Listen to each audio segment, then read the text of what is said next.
फद्दुजा बिजमालिही हसनत जमीअ खुसालिही सल्लु अलैहि व आलिही। करूँ तेरे नाम पे जाँ फिदा, न बस एक जाँ दो जहाँ फिदा, दो जहाँ से भी नहीं जी भरा, करूँ क्या करोड़ों जहाँ नहीं। जिसको अपने नबी से जितनी मोहब्बत का एहसास हो, कोशिश करें सारे लोग उतनी ही आवाज़ के साथ रसूल और आले रसूल की बारगाह में दुरूद व सलाम की डालियाँ निछावर कर लें। पढ़ें बावाज़े बुलंद अल्लाहुम्मा सल्ली अला सय्यिदना व मौलाना सय्यिदना व शफीइना व नबिय्यिना व मौलाना मुहम्मदिन मअदिनिल जुदी वल करमी व आलिहि व अस्हाबिहि व बारिक व सल्लिम सलातन व सलामन अलैका या रसूल अल्लाह सल्लल्लाहु तआला अलैहि वसल्लम।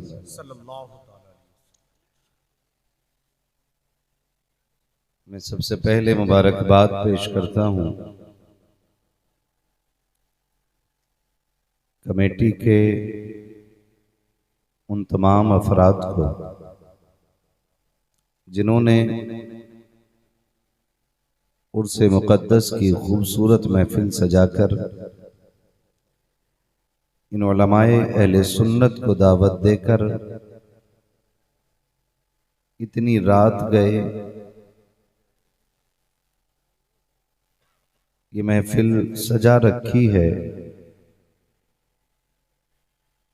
और ये महफिल सजा करके यह एहसान किया है कि हमें और आपको बैठकर अल्लाह और उसके रसूल की बातें करने का मौका मिल गया है। जी माशाअल्लाह। परवरदिगार आलम हमारी इस महफिल को अपनी बारगाह में कबूल फरमाए और इस महफिल को हम सब के लिए ज़रिए निजात बनाए। नक़ीब अहले सुन्नत नाशिर मसलक आला हज़रत जनाब मोहतरम नाज़िर रज़ा बरेलवी साहिब क़िबला दामज़िल्लहुल अली एक अच्छे नक़ीब भी हैं, अच्छे अदीब भी हैं। यस, अच्छे नक़ीब भी हैं, अच्छे अदीब भी हैं। अल्लाह ताला इनकी उम्र में बेपनाह बरकतें अता फरमाए। आमीन। उनसे पहले शायर अहले सुन्नत नाशिर मसलक आला हज़रत मुबल्लिग़ मसलक आला हज़रत जनाब मोहतरम असद इकबाल कलकत्तवी साहिब क़िबला दामज़िल्लहुल अली, अल्लाह ने वो कमाल का हुस्न इनकी आवाज़ को बख्शा है कि अगर ये सारी रात पढ़ते रहें और हम और आप बैठकर सुनते रहें तो कब सहर हो गई ये पता नहीं चलेगा। जी सच। अल्लाह ने ये करम फरमाया, इनकी आवाज़ को इतना खूबसूरत बनाया है। दुआएं मांगा करो अल्लाह हमें भी हुजूर का सना खान बनाए रखे। ड्यूटियां नसीब से लगती हैं, किसी की ड्यूटी कोर्ट में लगती है कि वो फाइलें उठा के फिरता है, किसी की ड्यूटी होती है कि वो कलम से लोगों की मुश्किलें बढ़ा देता है, किसी की ड्यूटी ये होती है कि वो झूठ को सच और सच को झूठ साबित करने पे लगता है। लेकिन हुजूर के सना खानों का ये मुकद्दर है कि सुबह में भी हुजूर की बातें करते हैं और शाम में भी हुजूर की बातें किया करते हैं। और ये बात मैं डंके की चोट पे कहता हूँ, जब कोई तंज करता है अहले मिंबर को या अहले इल्म को, तो ये बात मैं डंके की चोट पे कहता हूँ रब का शुक्र है, रब ने हमें उस जमात में पैदा किया है कि हमें तो उस वक्त तक रोटी मयस्सर ही नहीं होती जब तक हुजूर की बातें नहीं कर लिया करते हैं। बेशक हम लोगों का रिज़्क उतरता ही हुजूर के नालैन में है। अल्लाह ने यह मुकद्दर हमारा रखा है, जब तक बिके न थे तो कोई पूछता न था, तुमने खरीद कर हमें अनमोल कर दिया। और ये बात बबांगे दोहल कहें कि ये नाज ये अंदाज हमारे नहीं होते, झोली में अगर टुकड़े तुम्हारे नहीं होते, मिलती ना अगर भीख हुजूर आपके दर से, इस ठाठ से मंगतों के गुजारे नहीं होते। बेदाम ही बिक जाइए बाजारे नबी में, इस शान के सौदों में खसारे नहीं होते। आज जो कुछ इज्जतें हैं सारी हुजूर के सदक़े में मिली हैं। तो जनाब मोहतरम असद इकबाल कलकत्तवी साहिब क़िबला अच्छा लिखना भी जानते हैं और अच्छा पढ़ना भी जानते हैं। यही वजह है कि उम्र के एक लंबे पड़ाव पर हैं, लेकिन हमने जब से होश संभाला है इनको नात पढ़ते हुए पाया। जी माशाअल्लाह। हाँ जी, अब हमारे बालों में सफेदी आने लगी, लेकिन ये अभी भी वैसे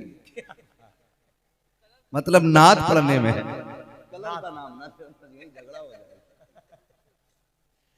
नात अभी भी वैसे ही पढ़ते हैं। बालों का तो रंग है, ये आता जाता रहता है। जब चाहो तब बदल लो।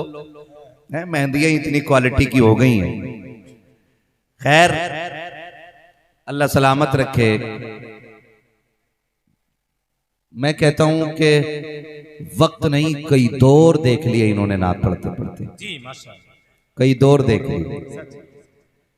अल्लाह ताला हमें जब तक जिंदा रखे हुजूर की नात सुनाता हुआ जिंदा रखे या सुनता हुआ जिंदा रखे, ये हम लोगों का अमल रहना चाहिए। मिंबर रसूल पर उलमाए अहले सुन्नत का नूरानी काफिला जलवागर है, मोतबर शख्सियात बैठी हुई हैं। मैं फर्दन फर्दन सबका नाम लूं, बड़ा वक्त लगेगा। बस इतना समझ लीजिए, जो जर्रा जिस जगह है वहीं आफताब है। अल्लाह ने जिसकी जो ड्यूटी लगाई हुई है वो अपनी ड्यूटी में मगन है और सारे अल्लाह के फैसलों पर राजी है। ये वो मुबारक जमात है, अल्लाह ने जिसको ये शरफ बख्शा है, ये शरफ बख्शा है कि इनको हुजूर के मुसल्ले पे खड़े होने की रब ने तौफीक अता फरमाई। आपसे मैं गुजारिश करूंगा, खुदारा अपने जाती झगड़ों में उलमा को शामिल न किया करें। अपने मामलात में उलमा को आप अपने तानों का, अपने झगड़ों का निशाना न बनाया करें। इस जमात के पास अगर जाएं तो इनसे दुआएं ले लिया करें, इनसे नसीहत की बातें कर सुन लिया करें, ताकि हमारी दुनिया भी बेहतर हो जाए और हमारी आखिरत भी बेहतर हो जाए। आज एक उर्से मुकद्दस की महफिल है, उर्से मस्तान शाह बाबा। जी, उर्से मस्तान शाह बाबा पठाननपुरवा। जी, उर्से मस्तान शाह बाबा पठाननपुरवा। हाँ जी, उस पे भी तनवीर। पठाननपुरवा ये बड़ी मशहूर जगह है गालिबन जलसों के हवाले से। जी माशाअल्लाह। ऐसे ही है ना, जलसों के हवाले से इसको जी काफी मशहूर अक्सर ये सुना जाता रहता है। लखीमपुर का बहुत मजबूत बाजू है। हाँ, लखीमपुर का मजबूत बाजू है। ठीक है, सीना किधर है?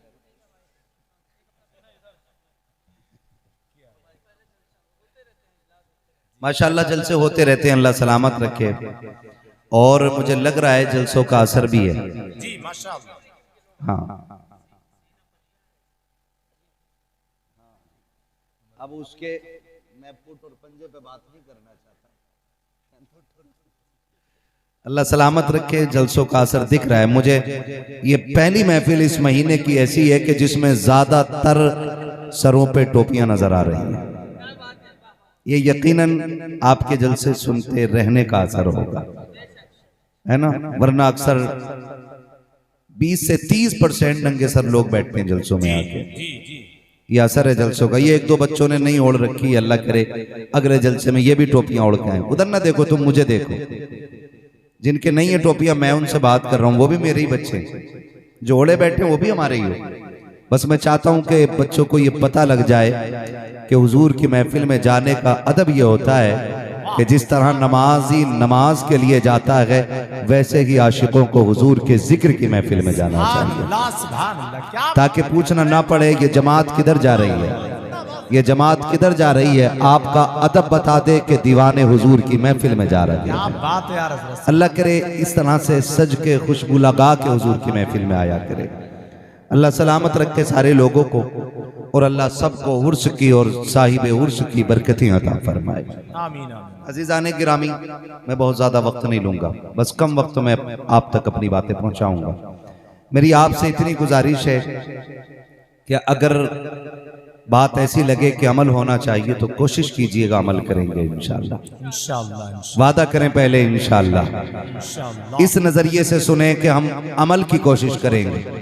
हम कोशिश करें, तौफीक देना ये रब का काम है। बेशक बेशक, अल्लाह तौफीक देगा ना तो फिर हम सारे अच्छे हो जाएंगे, क्या बात है, वाह। है ना, हम सारे अच्छे हो जाएंगे। मगर हमें कोशिश करनी चाहिए और कोशिश का आप वादा करें, करेंगे ना इंशाअल्लाह। है जी, ये स्टैंड वाले भी मुसलमान है ना, तो ये भी जलसों में शामिल हो जाया करें, है ना। आपका काम है और गुठलियों के दाम है, तो आप भी शामिल हो जाया करो। करेंगे ना इंशाअल्लाह अमल, कोशिश करेंगे अमल की। मैं सफर का आगाज यहां से करूं कि हम ये सोचें कि एक बुजुर्ग की महफिल में आए हैं और एक वली का उर्स है, वली का उर्स है। मैं पहली मुबारकबाद तो इस बात पे देना चाहता हूं कमेटी वालों को कि अक्सर उर्स ऐसे होते हैं कि वहां पे ढोल और बाजे गाजों का इंतजाम होता है, यहां भी होता है, तो डर क्यों रहे। मैं मुबारकबाद पेश करता हूं कि आप उर्स के मौके पर आपने ढोल का इंतजाम नहीं किया, ढोलकी का इंतजाम नहीं किया, आपने गवैयों का इंतजाम नहीं किया, आपने बजंतरी का इंतजाम नहीं किया। आपने ये महफिल सजा के बता दिया है कि जो वलियों से प्यार करते हैं उनके कदम भी वलियों के नक्शे कदम पे हुआ करते हैं।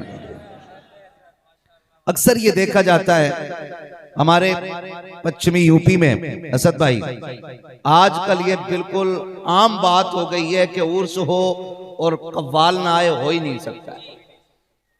चाहे एक दिन बाद आए, आएगा जरूर, हाँ, एक दिन बाद आए, मगर पश्चिमी उत्तर प्रदेश में ज्यादातर ना अपना कोई पश्चिमी लगता है, तो उधर होता जरूर है भाई। कभी कभार हम भी घर में रहते हैं बहुत। अब के असद भाई, इस बार ऐसा हुआ है, हमने कोशिश की है कि बाहर कम जाएं, इलाके में ज्यादा रहे। तो रमजान शरीफ से 2 महीने से पहले से ये कोशिश थी, तो इलाका देखा ना, तो जितने जलसों में जाना हुआ ना उर्स के, पता चला क्या समझदार हैं आप माशाल्लाह। का मसला यही है, हाँ, अजीब मसला कह रहा, दमादम मस्त कलंदर, जिसकी दाढ़ी मूछनी वो करे अली का पहला नंबर। ये दिल करे कि इन्हें रख के ना क्या होना चाहिए, कुट्टी ना करो, फिर सुधरेगा कैसे। हाँ, तो ये अक्सर और नौजवान इसे दीन का हिस्सा समझ रहे हैं। कुछ जगहों पे तो इतनी बेगैरती कि महफिल उर्स की है, इधर कव्वाल इधर कव्वालन। जो कौम मस्जिद के नाम पे 10 रुपए निकालने तैयार नहीं होती, जो लोग मदरसे के नाम पे 20 रुपए देते हुए 20 मिनट टिक टिक बोला करते,